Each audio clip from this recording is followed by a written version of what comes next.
को काटने वाला है। माँ गायत्री, माँ अष्टलक्ष्मी गायत्री का महायज्ञ जो कि आपकी जीवन की हर समस्याओं का समाधान करती हैं। ये अष्टलक्ष्मी गायत्री के साथ हमने इसलिए जोड़ा है कि ताकि व्यक्ति के जीवन की हर समस्या का समाधान हमें यज्ञ से मिल सके। ये अष्टलक्ष्मियाँ ही हमारे जीवन में हर प्रकार का वैभव देने वाली होती हैं और हम उन्हीं अष्टलक्ष्मियों के बारे में जानते ही नहीं कि अष्टलक्ष्मी होती क्या है। लक्ष्मी जी को बस जानते हैं, अष्टलक्ष्मियों के बारे में हमको पता ही नहीं। तो हमने कल भी थोड़ा सा बताया था कि अष्टलक्ष्मी आपके धन लक्ष्मी, धान्य लक्ष्मी, विद्या लक्ष्मी, संतान लक्ष्मी, धैर्य लक्ष्मी, गज लक्ष्मी, ये सब की सब लक्ष्मियों को हम जो है आहुतियाँ देते हैं और आपके जीवन में कैसी भी समस्या होगी उसका समाधान होगा। और गायत्री याम परमम नाश शोधनम पाप कर्मणाम, गायत्री से और बड़ा जीव के पापों का शोधन करने वाला, धोने वाला और कोई दूसरा जो साधन नहीं है।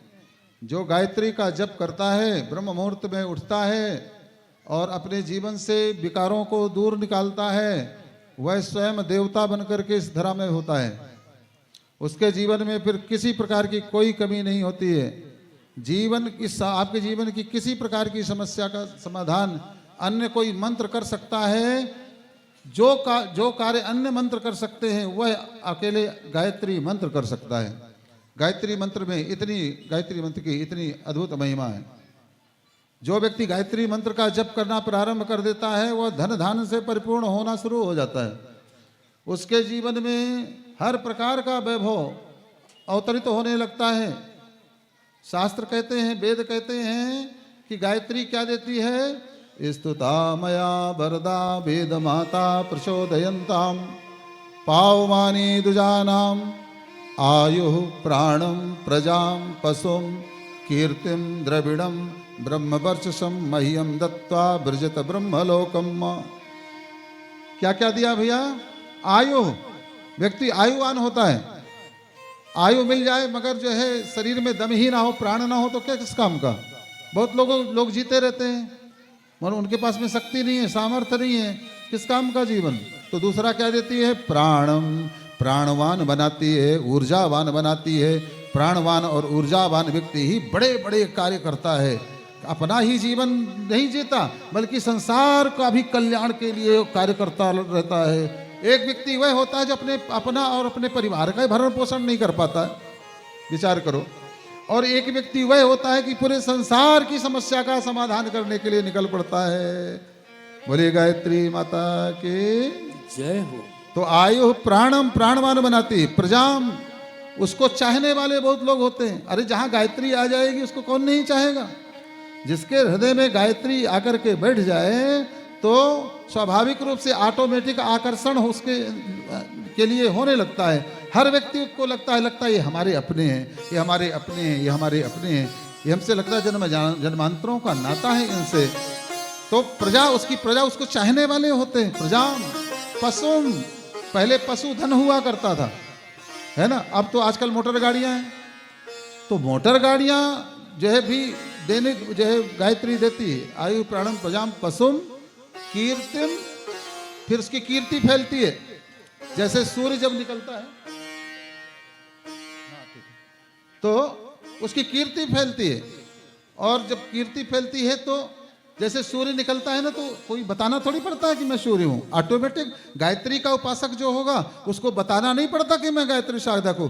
उसके जो है उसके व्यक्तित्व से, उसके व्यवहार से, उसकी ऊर्जा से, है ना, उसके तेज से, उसके औरा से ऑटोमेटिक पता लगता है कि नहीं, इसके अंदर कुछ चीज है जो आकर्षित कर रही है, जिसके अंदर जो है कोई देवता, कोई देवी बैठी हुई है। प्रजाम पशुम कीर्तिम द्रविणम, द्रव्य भी देती है। द्रविणम ब्रह्मवर्चसम, और ब्रह्मलोक की प्राप्ति करवाती है। मतलब सब कुछ आपको देख करके ब्रह्मलोक की प्राप्ति भी माँ गायत्री करवाती है। गायत्री जिस घर में जिस गायत्री का जाप हो और पवित्रता के साथ में रहता हो व्यक्ति, उसका घर स्वर्ग बन जाता है। उसके घर में कोई किसी प्रकार कोई कमी नहीं रहेगी। लगेगा आपको जरूर कि हमें कमी है, मगर जैसे आपको किसी प्रकार की आवश्यकता हो, गायत्री आपको ला के दे देगी। जैसे माँ होती है अपने बच्चों को जेब में पैसे नहीं रखे होते, मगर कोई भी कार्य पड़े तो माँ से जब बच्चा कहता है तुरंत माँ निकाल करके दे देती, ये लो बेटा, ये लो पुस्तक लेना है, दवा लेना है, कलम लेना है, क्या लेना है, ये तुरंत माँ निकाल करके। अरे यहाँ तक तो आजकल मोटर गाड़ियाँ दे देते हैं बच्चों को माता पिता, है ना। तो ऐसी हमारी गायत्री माँ है। देखने में लगे कि हमारे पास तो कुछ नहीं है, मगर अब आप जो जिसकी कामना करोगे, जो अच्छा कार्य लोक कल्याण विश्व कल्याण के लिए करना चाहोगे और वो भाव आएंगे तो वह काम आप करते चले जाएंगे। आपको लगेगा कि ये कौन करवा देता है, कौन करवाता है।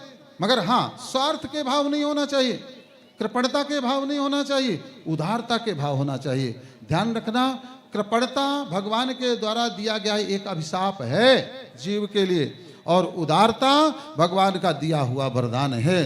क्योंकि जो व्यक्ति उदार होता है ना, उसको आदमी सोचता है कि अरे हम दान कर देंगे इतना तो हम कंगाल हो जाएंगे। अरे पागलों, खेत में कोई बीज बो करके आए तो कंगाल होता है क्या?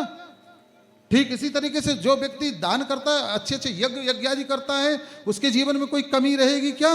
भले लगे कि आज हमारा बैंक बैलेंस पूरा खत्म हो गया, मगर कमी कुछ भी नहीं पड़ने वाली। इससे और 10 गुना 100 गुना भी आपको मिलता जाएगा आगे, और सब बस यह नेकी के कार्य में आप उसको लगाते जाइए। मैं उसका प्रत्यक्ष प्रमाण हूं, अपने जीवन में बता रहा हूं। जो कुछ भी माँ गायत्री ने मुझको दिया था, मैंने सब कुछ गायत्री के चरणों में रख दिया, लोक कल्याण विश्व कल्याण के लिए लगा दिया। फकीर बाबा बन करके अब चल रहा हूं, मगर पता नहीं कहां से जो है सब कुछ माँ गायत्री भेजती है देवताओं को, और उनसे बड़े बड़े यज्ञ करवा रही है और आगे करवाती रहेगी। मुझे पूर्ण विश्वास है इस बात का। ये है गायत्री। तो जब जप ही ना करो, तप ही ना करो, साधना ही ना करो, ध्यान ही ना करो, भक्ष खाओ, दारू पियो, और तो कौन बचाएगा आपको? कोई नहीं बचा सकता महाराज ऐसे व्यक्ति को, क्योंकि देवता तो उसके पास आएंगे नहीं।